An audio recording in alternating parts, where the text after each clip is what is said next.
This podcast is a member of the Red 5 Network. For more Red 5 Network podcasts and content creators, visit bio.link/red5. Welcome to War of the Stars, a Star Wars podcast, coming to you every week from deep within the Outer Rim, far beyond the watchful ice of the Galactic Empire. Join your hosts, John Mark Tolley, Garrett K. Jones, and Brian Karasik, as they discuss the various facets of the saga's lore, characters, review the films, and discuss every tidbit of news coming out of Lucasfilm.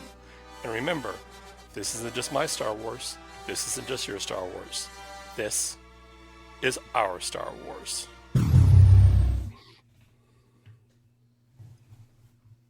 And we're back once again. You can leave now and beat the traffic, or you can stick around and beat an Ewok. Yeah, that's good. I have my moments.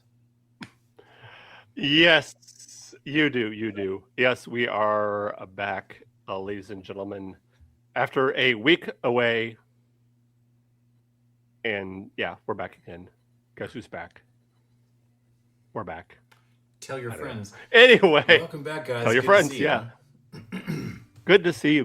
By the way, before we get started, I have a little joke to tell you gentlemen. It's not a Star Wars joke, but it's something that has been, I found humorous.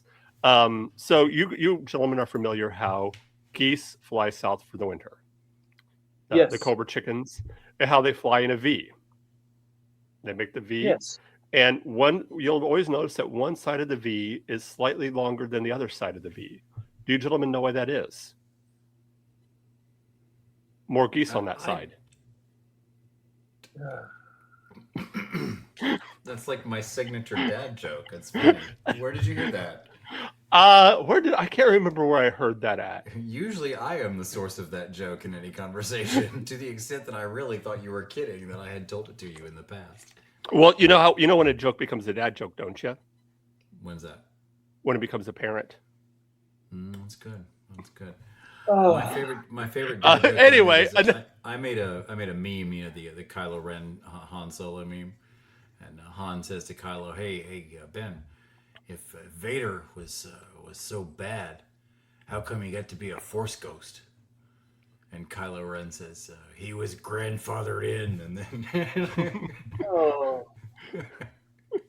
And on that note, I'm going to give you guys both Ewok masks and expect to see me soon. What? We are not talking bad jokes today or dad jokes. Today we're talking about those original Cis generals, the Separatists. Yes, indeed. And like I said earlier, get it right, is the Confederation of Independent Systems. That's what I said. CIS. Cis. Just generals. don't. I know.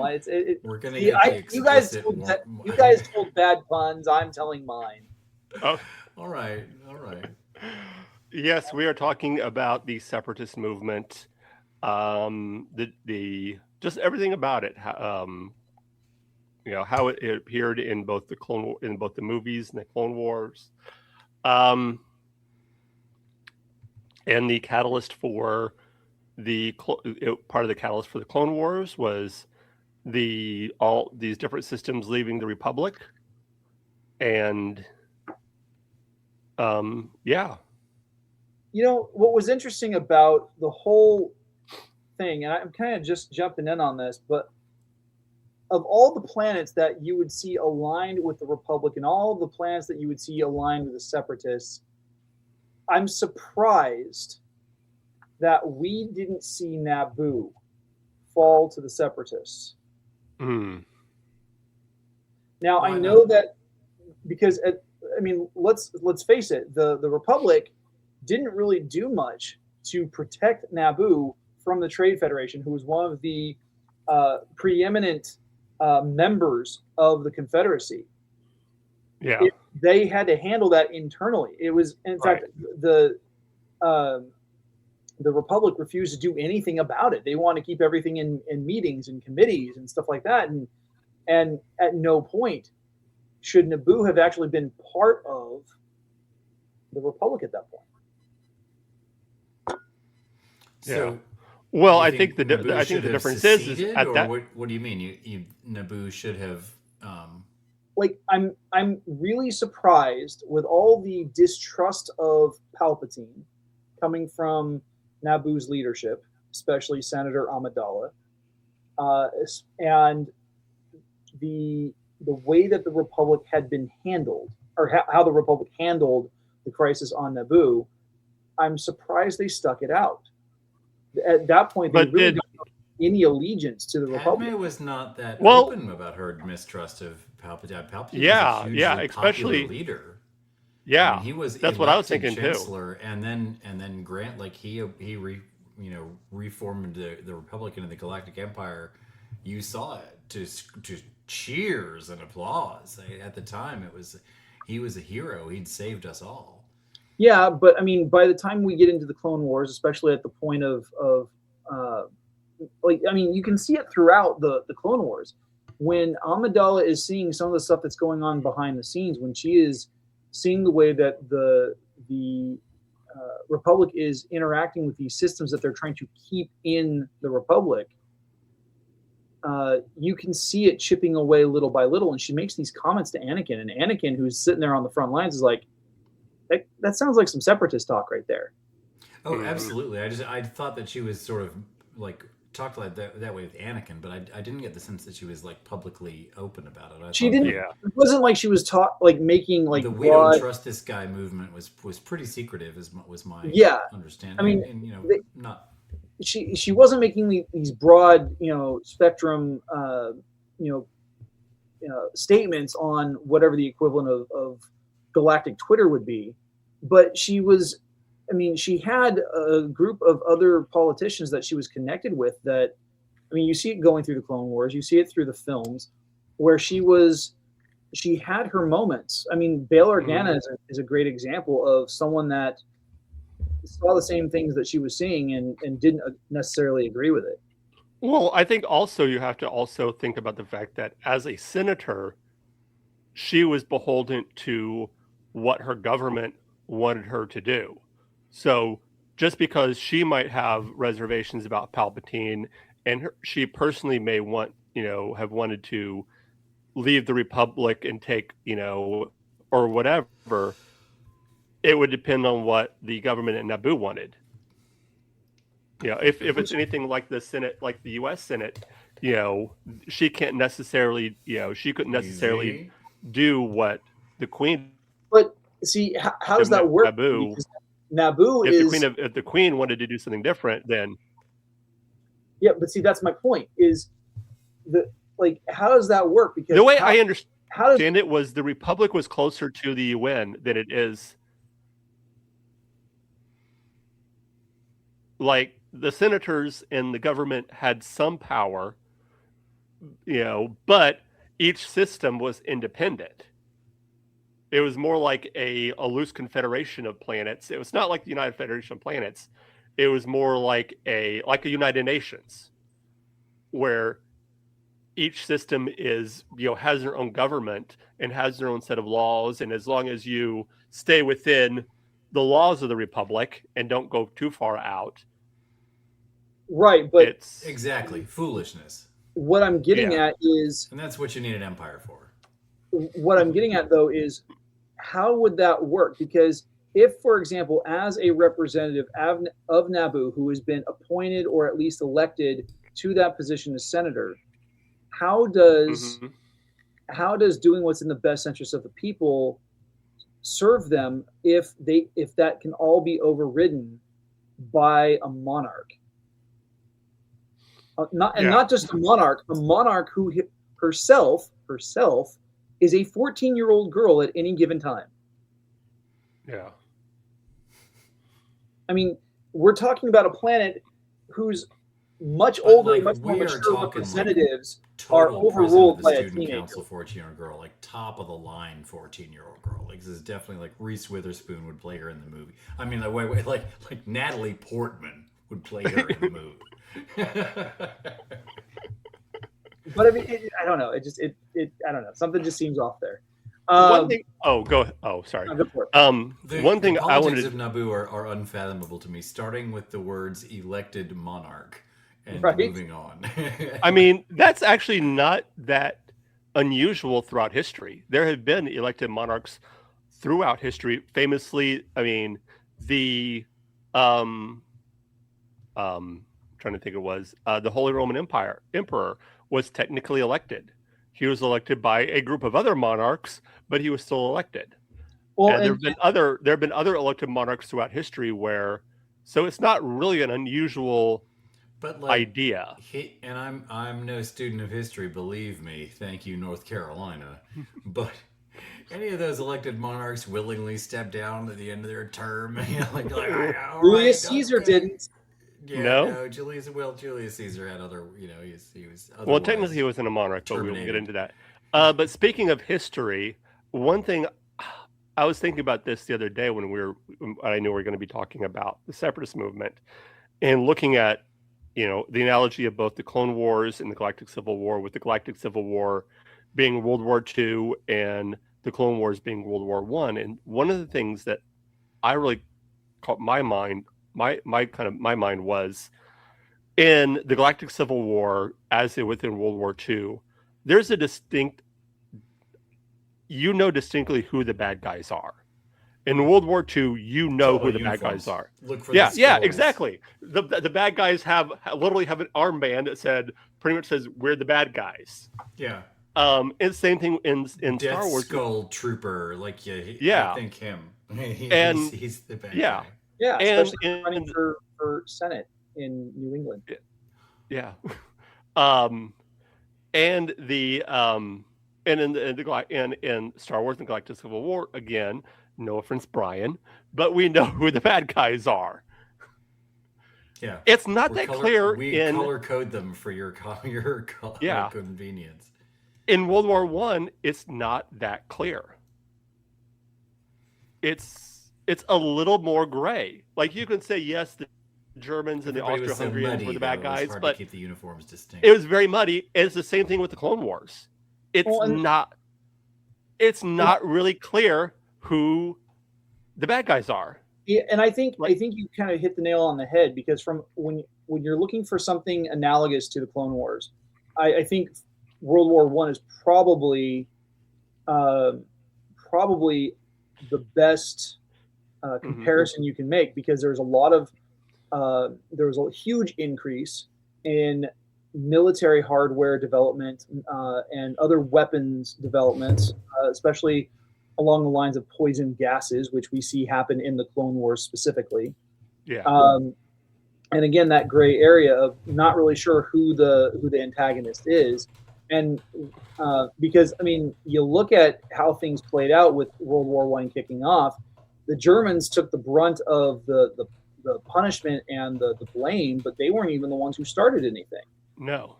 Well, and not only with that, but even the aftermath, where after the end of World War I, Germany was able to rise back to power because you had so many people who were willing to appease them because they saw the horrors of the last war and were willing to do anything they could to avoid that. And you kind of see that with the rise of the empire, where people are willing to let things slide and, give up their freedom because we don't want to see what happened in the Clone Wars happen again.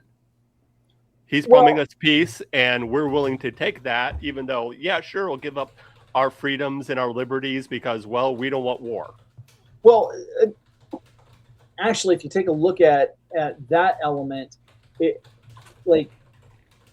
usually when there's any kind of threat of immediate danger, especially in the last 25 to 30 years, there's always this push to give up civil liberties and personal liberties and stuff like that. I mean, think about what happened 25 years ago after 9/11. You had this huge push for the NSA's carnivore program, which was going to go through and get rid of a lot of personal liberties. You had the NSA and the CIA, who are not supposed to operate on American soil, operating on American soil, spying on American citizens, and doing the things that they're doing.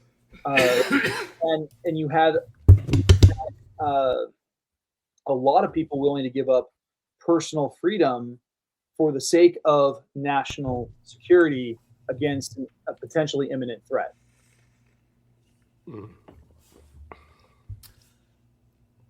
In the novel Darth Plagueis, Here we go. Darth Plagueis and his apprentice Darth Sidious visit an oracle, a force-sensitive oracle named only as the Oracle of the Ancients.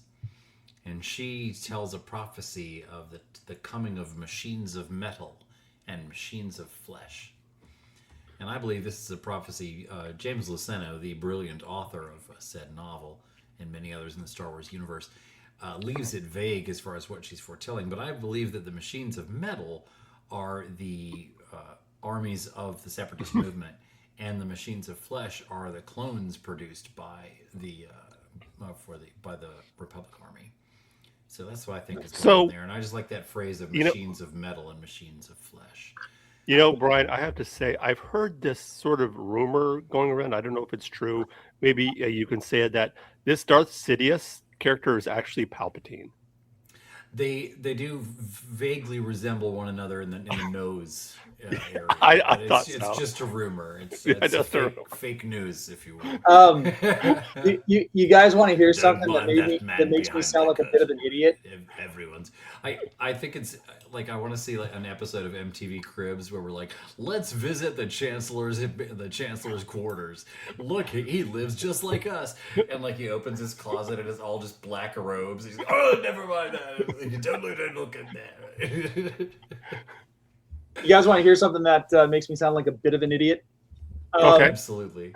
So, time.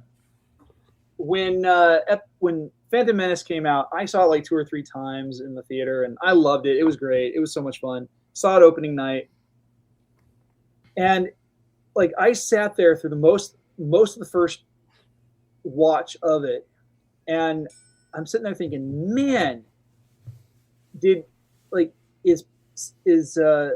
Senator Palpatine supposed to be Darth Sidious? Like, why is he dressing up like the Emperor right now? I knew Palpatine was the Emperor. I never knew he had a Sith name. And so the fact that they're calling him Darth Sidious, and then you see him, and it's like, is he supposed to be playing 2 different roles? What's going on here?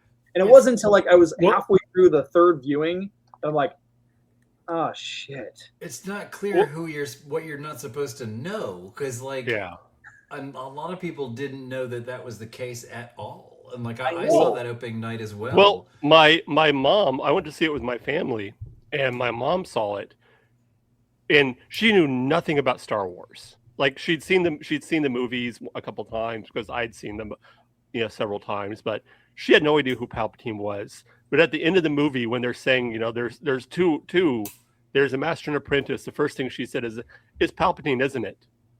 I'm like, good job, Mom. Wow, yes, you got it exactly. I'm like, now, to me, I had known that the man's name was Palpatine since 1986-ish. Yeah, and also knew the actor, and hence recognized that this is the same person with the same name. I think it might be the same dude. But for someone who had no idea, really knew nothing about Star Wars except for there's Luke Skywalker and Darth Vader. That's about it. Yeah. I had a funny fandom moment in that film when I was the only one in the theater who knew immediately that that Ambassador Palpatine was going to be the Emperor. So his entrance caused me to go, ha! And nobody else recognized him. And I'm just I recognize McDiarmid. How could you miss this? Right. I recognize Ian McDiarmid from his performance in Return of the Jedi. And so when just like the year before when Sleepy Hollow hit theaters, he was in that. He played the Doctor. And so when I saw that, I'm like, oh, hey, that's the guy who played the Emperor. Cool. I made that connection. And so I'm like, okay, great. He's getting some more work since Return of the Jedi. Yeah, I haven't seen him on a movie. Of course, he's been doing stuff, in How Britain. old were you? I'm 44. How were you at the time? Oh, I was 16 going on 17. Okay. Yeah. So I made the connection, but it wasn't clear if he was playing 2 different characters or if he was playing the same character. It's just a cameo. They just the same actor to play someone with the same name. It's his uncle. So let's do this. Palpatine's a very common name on Naboo, really. It's like Well, there's Wilson. Gene Palpatine, Steve Palpatine, Adam Palpatine, John Palpatine, but just like with the Welsh, you have to narrow it down by street address and occupation. Yeah. Quantavious Quantavious Palpatine. So what I wanted to discuss, though, is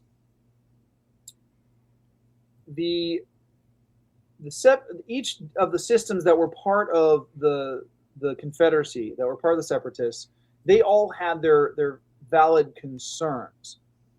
So my question to you guys is, were some of these concerns less valid than others for joining the movement? Well, there were a lot of systems involved there. I would, something I've always thought is interesting along those lines is all those poor system leaders thought that they were in a legitimate political movement. Like they really, even Count Dooku thought that his side might win. But Palpatine never had a plan. There was never a chance that the Separatists were going to win. It was always going to be the Republic winning and becoming the Empire. Yeah. So it's sad to think of all those there were true believers in the Confederate States who were who believed that this is going to make a better life for us and our people. And no, you're just a straw man being set up to win a war that will affect you in no way other than to make your life infinitely worse in ways that you cannot measure. Well, and you also had, I wonder how many of them would have paused if they knew what was being done in their name on the battlefield. Right. Yeah.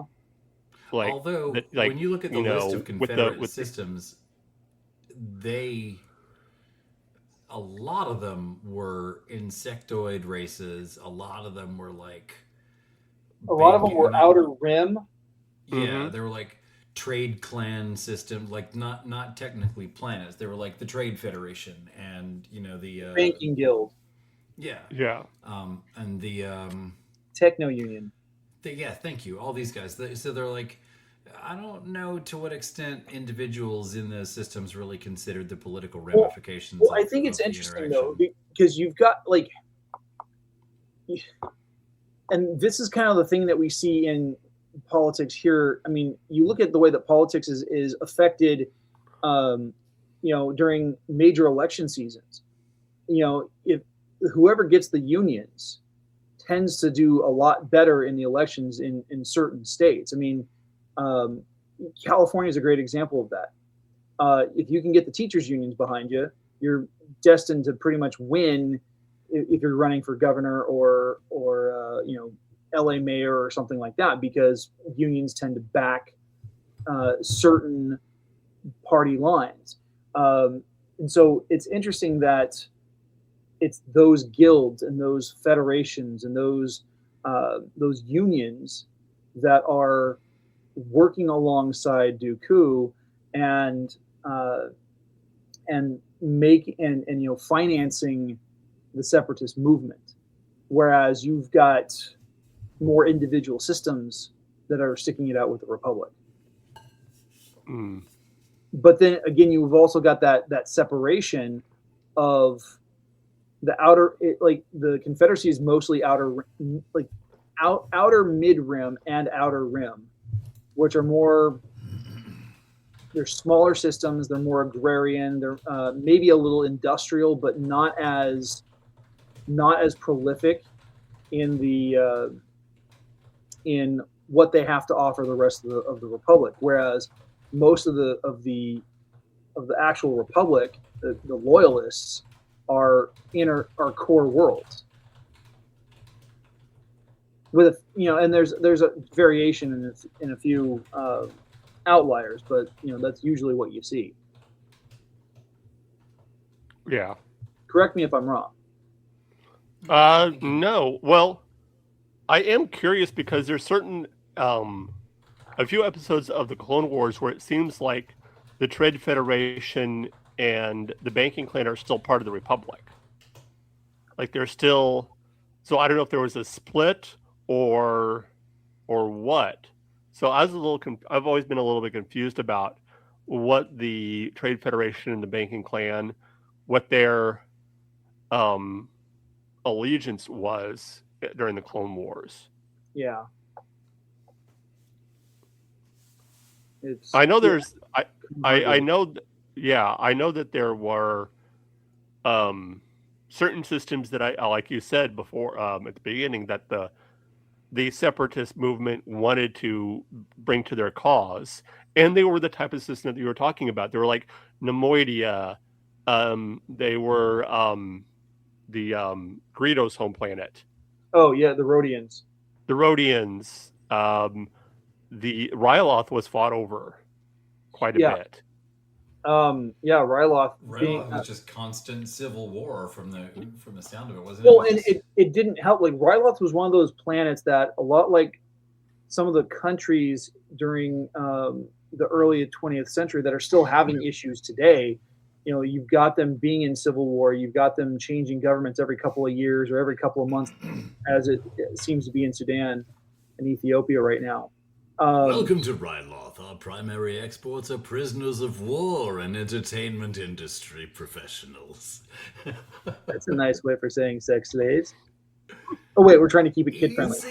Easy. Yeah, like it's kind of interesting what commodities, like, because I mean, like, what did the Geonosians get out of this? Like, their weapons were subpar. They're an insectoid race.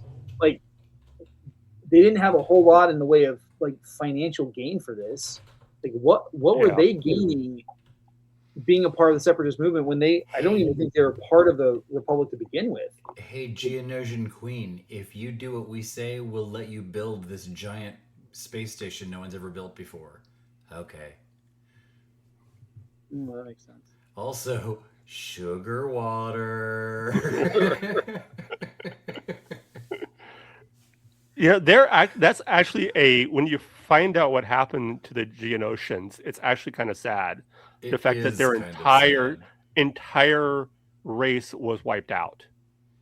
This is what happens when you infest them with parasitic worms. Wasn't it something along the lines of like when the villain kills the contractors who built his evil lair, so now no one knows the evil lair exists? Yes. Except on the Death Star scale, like your species, unless you work, you must die. Unless you work for Cobra, at which point they're going to give you a really nice severance package and like a 401k. I don't know. I've seen how Cobra Commander was retired. It didn't seem that nice to me. I've also heard. I have heard that Hydra has a really good dental plan. I'd like to see Cobra and Hydra get together, like a multi-headed, like multi-Cobra heads. If you know anything about the Deadpool comics, there's a character called Bob, Agent of Hydra, and the reason he joined Hydra was because of the dental plan. Yep, he had a kid with braces. Orthodontia, man, it's a killer.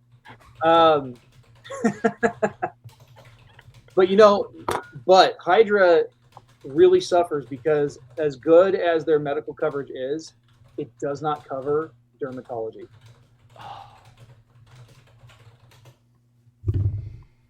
That's just Cobra's. Wait, say that again. I said that Hydra, as good as Hydra's medical plan is for its employees, it doesn't cover dermatology. Which is why Deadpool can never join. That and the fact that, I mean, Red Skull is always having a hell of a time trying to find a dermatologist. The tragedy of Deadpool is that he'll only heal to that point. Like, he only heals up to being all scarred and jacked up.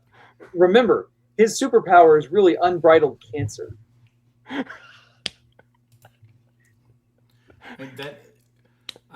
don't know if you guys are watching The Boys. No. Not for a few years now. Okay. There's a character in there, Billy Butcher, has cancer. Right. And injected himself with Compound V to try to cure the cancer. And the resulting superpowers he got make it seem that the injection went into his cancer instead of into him. So, like, now he has super cancer and he is just normal. That sucks. Yeah. That really sucks. Oh. Well, if it doesn't work out for Billy Butcher, he could always turn around and go back to being a judge. Or a doctor on a starship. Where there's access to super blood. Yeah. Nah. Shared something for you there, Garrett. Oh, yeah.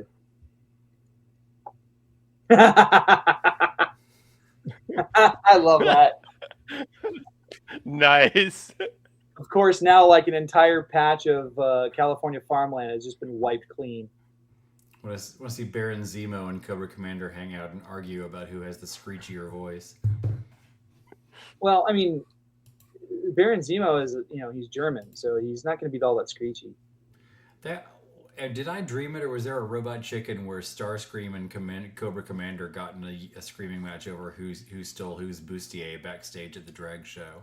Yes, that was a real thing that happened. Okay. All right, good. I have good. to look that up later. That sounds funny.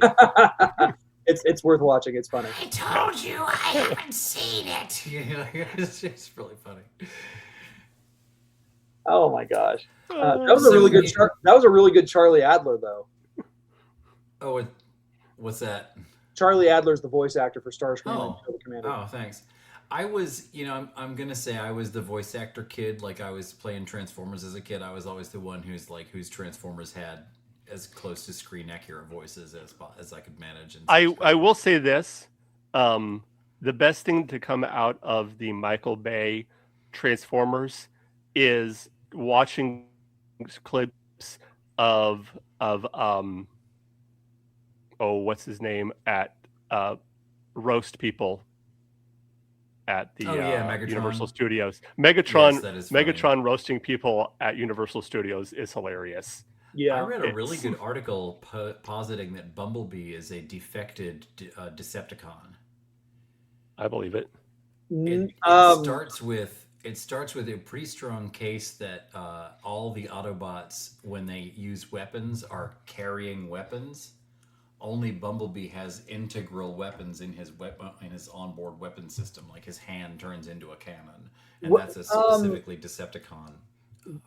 It depends on which continuity, but most continuities, Bumblebee is he's like a lifelong Autobot.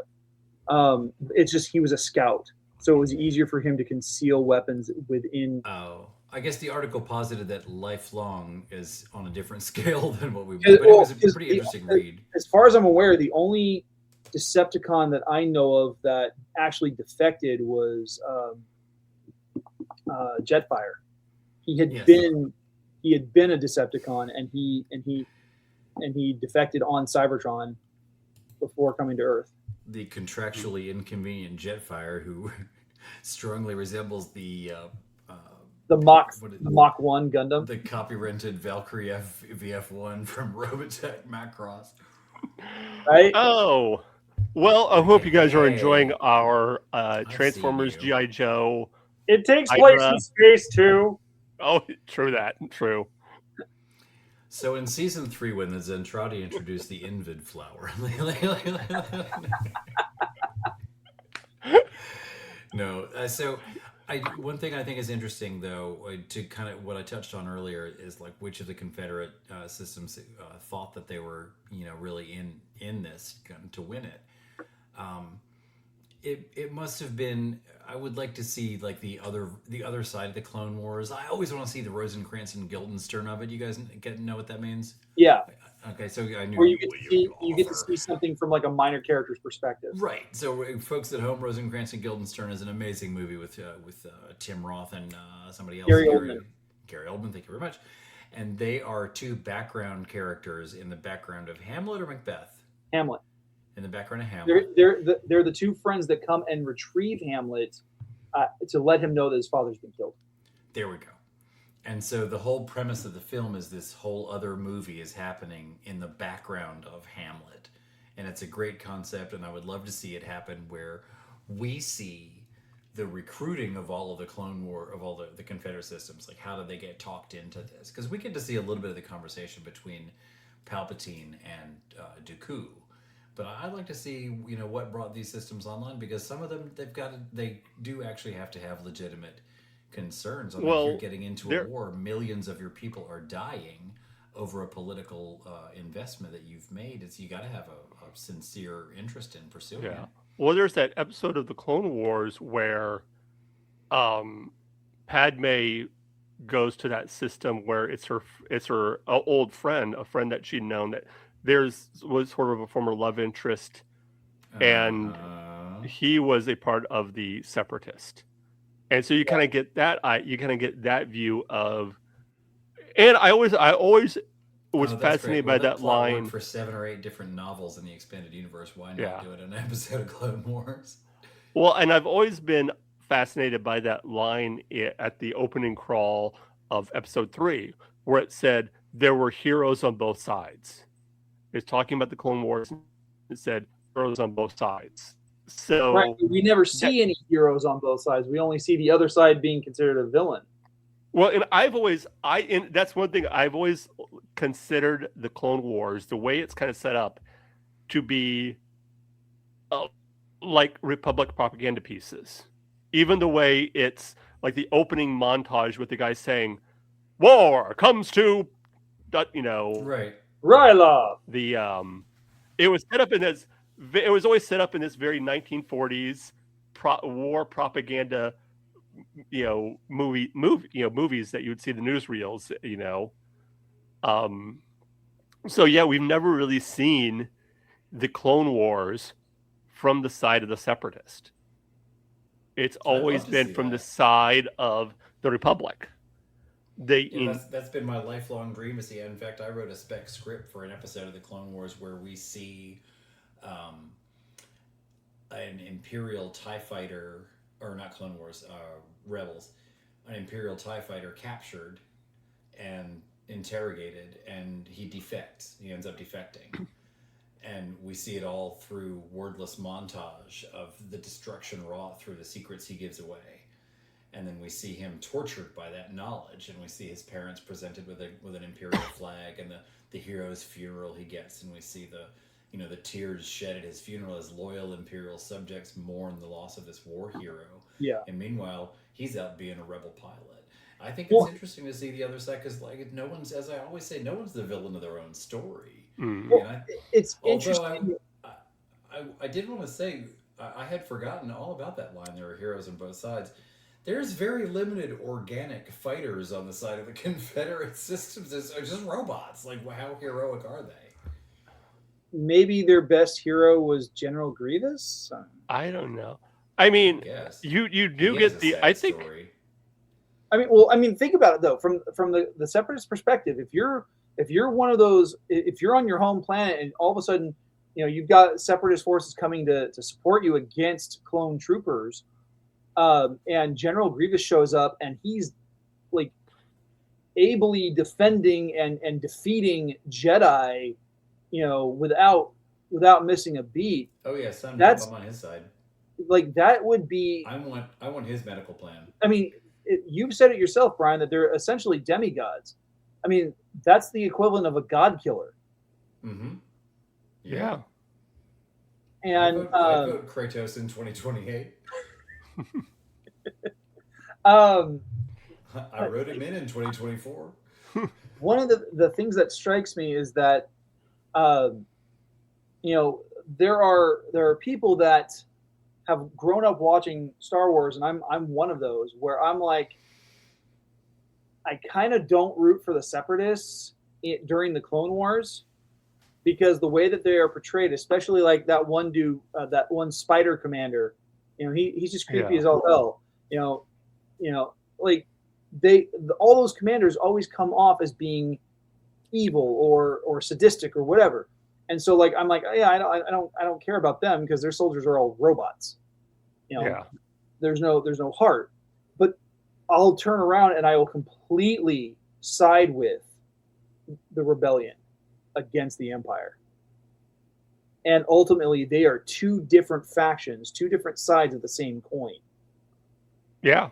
True, but they're cast in different light. It's all in who we are told is the villain. Exactly. You've heard my diatribe about K2SO, the prisoner of war, right? Yes. Yes. Okay, well then I will spare you another retelling. Yeah. Yeah. So I like it's the one of the things that always kind of catches my attention, and it just kind of dawned on me now, is the fact that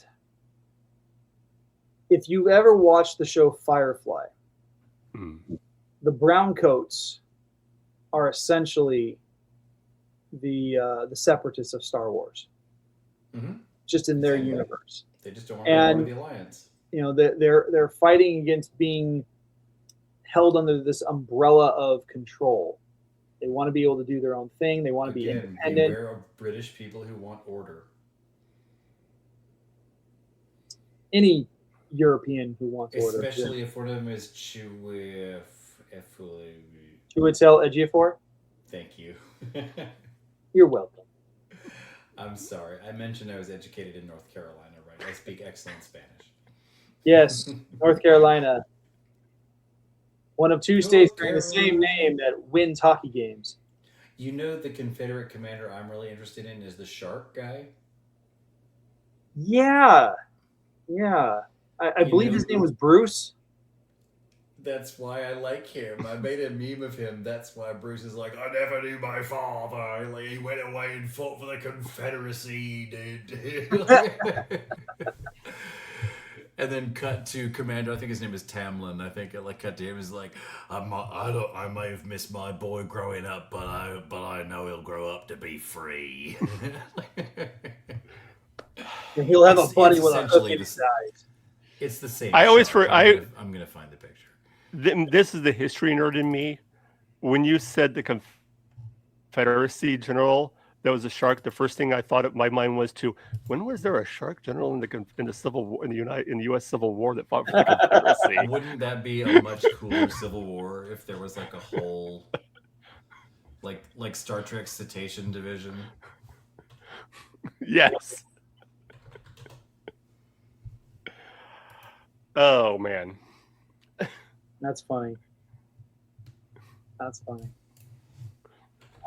So did you ever play the role-playing game Rifts? No. Can't say that I have. You're the wrong kind of nerds for half of my jokes. Carry on. That's the kind of luggage I use. Carry on. Oh boy. So what else is there to say about the separatist movement? I think I said this before we started, and I think I'm going to say it while we're recording. They are the Washington Generals of Star Wars. They were never intended to win. They were only intended to be a nameless, faceless, anonymously evil villain to rally the galaxy against and generate fear of. Yeah. They are the terrorists are going to get you of Star Wars. In that they motivated the entire galaxy to give an unspeakably evil despot more and more and more power until there was too much to take away. And it was entirely due to that same despot's casting of the separatist movement as this. It's a really great storytelling piece, and I really feel bad for the people in the Confederate States who thought that they even stood a chance, because their most powerful, strongest, most supportive leader only wanted them to exist in order that they would lose that war. Yeah. I don't even know if we can consider them a legitimate political movement, because they were in no way ever going to do anything other than stand up and get knocked over. Well, and we never even really knew what their biggest arguments were, other than we don't want you to control us. Like, yeah, how are these individual systems being suppressed by the Republic? Like, how are they being ignored equally? And that never gets answered for us in most cases. I mean, like the separatist movement was barely starting at the beginning of Attack of the Clones, and again, it was the unions, the federations, and the guilds that were backing it. Why? Because they had the money to throw at, and the technical skills to throw at the droids. Yeah.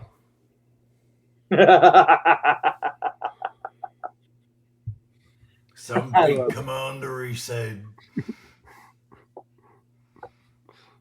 That's awesome. And look, the facial expressions are kind of similar. For 12 years, I lived in hotels, guys. I spent a lot of time watching a lot of TV. There's the cross references. Have we Yeah. discussed the Moulin Rouge Clone Wars crossover? Yes, a couple of times. I like to touch on it annually. Awesome. Well, I I think wish we saw more of the organic troops of the Separatists. Yeah. I think that would be interesting. We see the Roger Rogers all over the place, and I'm interested in this B1 mercenary droid out of the Mandalorian Grogu. I think that's a cool character development. Yay! is. One of them got an arc. Yeah. We're My daughter, when she was younger and we were watching the Clone Wars, she always referred to the B1 battle droids as dumbos. Yeah, that was it. Oh, that's She good. said they were they were dum dums. Gwyneth thought their name was Roger. Yeah. Roger. Roger. got a bull attack. I like them because they're sarcastic. I like that they're like they should be faceless, mindless drones, but they have a sense of humor. Like that one, like right, you're under arrest. You like that they're kind of jerks. Wait, like, that was supposed to be sarcasm. The deadpan performance made it sound like it was a processing error.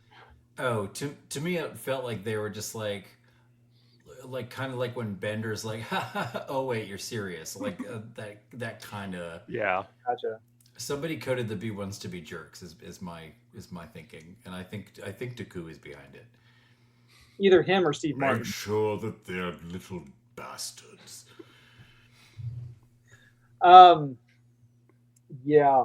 Well, we'll be talking more about that next week, because next week we are going to be talking about the pros and cons versus the army of flesh versus the army of machines, as Brian put it. Yay! So, the Oracle of the Ancients. Yeah. Wow. Copyright James Luceno, Darth Plagueis. Read the book.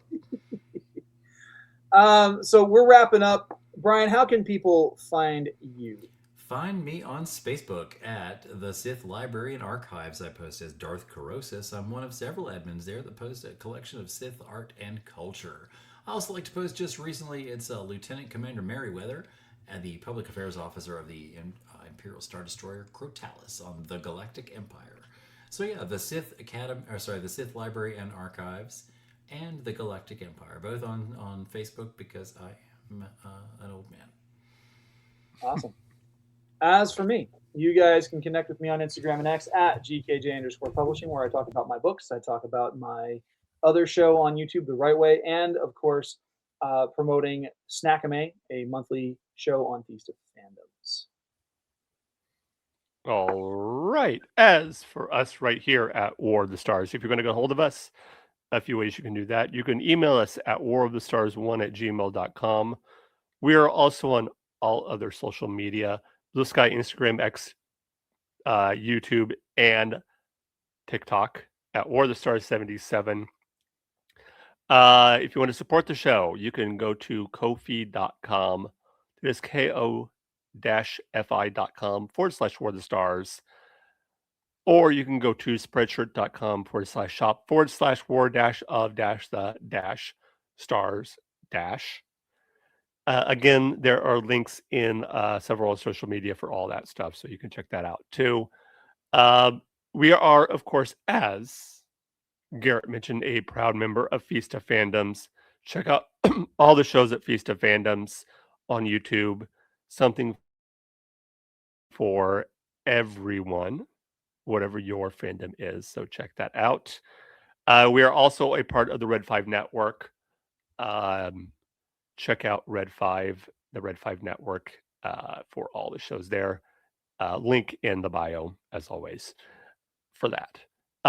Next week, as he mentioned, we're talking about the pros and cons of the clone troopers and the robot soldiers, the whatever they're called.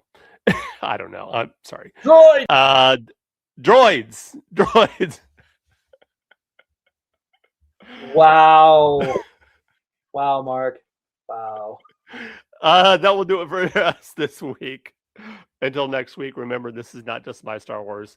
This is not just your Star Wars. This is our Star Wars. May the force be with you.